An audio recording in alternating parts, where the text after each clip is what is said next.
தீ பரவட்டும் என்பது அழிவு வேளையில் அல்ல. ஒரு முறை திருச்சியிலே முதலாக இளைஞரணி மாநாடு நடைபெறுகிறது. நான் சார்ந்திருக்கிற திராவிட முன்னேற்ற கழகத்தின் இளைஞரணி மாநாடு.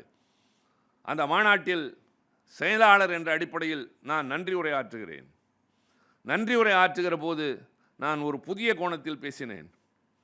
நான் யாருக்கெல்லாம் நன்றி சொல்வேன்? காரணம், அந்த மாநாட்டை நடத்தியது நானும் மறைந்த என் நண்பன் அன்பில் பொய்யாமொழியும். எங்கள் 2 பேருக்கு தான் அதனுடைய சிரமங்கள் தெரியும். அதனால் யார் யாரெல்லாம் உதவினார்களோ அவர்களெல்லாம் ஒவ்வொருவராக பட்டியலிட்டு நான் சொல்லிக்கொண்டே வந்து கடைசியாக முடிக்கிற போது என்னையும் அறியாமல் சொன்னேன், இவ்வளவு பெரிய கூட்டத்தை நான் இதற்கு முன் பார்த்ததில்லை. எங்கு பார்த்தாலும் வெறும் கரும் தலைகளாக தெரிகின்றது. இந்த இரவு நேரத்தில் இந்த மைதானம் முழுவதும் மக்கள் இளைஞர்களின் தலைகள். அது எப்படி தெரிகிறது என்றால், தீப்பெட்டி தொழிற்சாலையில் தீக்குச்சிகளை அடுக்குவதற்கு முன்பாக காய வைத்திருப்பார்கள். அப்படி தெரிகிறது.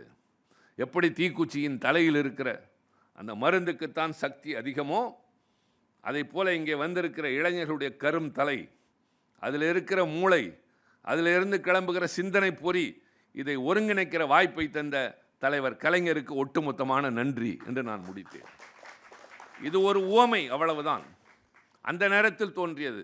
ஆனால் கலைஞர் பேசுகிற போது சொன்னார், திருச்சி சிவா தம்பி, அன்றைக்கு தான் என் பெயரை அவர் திருச்சி சிவா என்று மாற்றுகிறார். தம்பி திருச்சி சிவா இங்கே பேசுகிற போது உங்களெல்லாம் தீக்குச்சிகள் என்று சொன்னார். ஆம் தம்பிகளே, நீங்களெல்லாம் தீக்குச்சிகள் தான். ஆனால் திமுக எனும் தீப்பெட்டியில் அடங்கி கிடக்க வேண்டிய தீக்குச்சிகள். தேவையான நேரத்தில் எடுத்து உரசுவோம், பற்ற வைக்க வேண்டியதை பற்ற வையுங்கள். அது வீட்டை கொளுத்துகிற தீப்பந்தம் அல்ல, வீட்டில் இருக்கிற இருளை விரட்டுகிற ஒளி விளக்கு என்று சொன்னார்.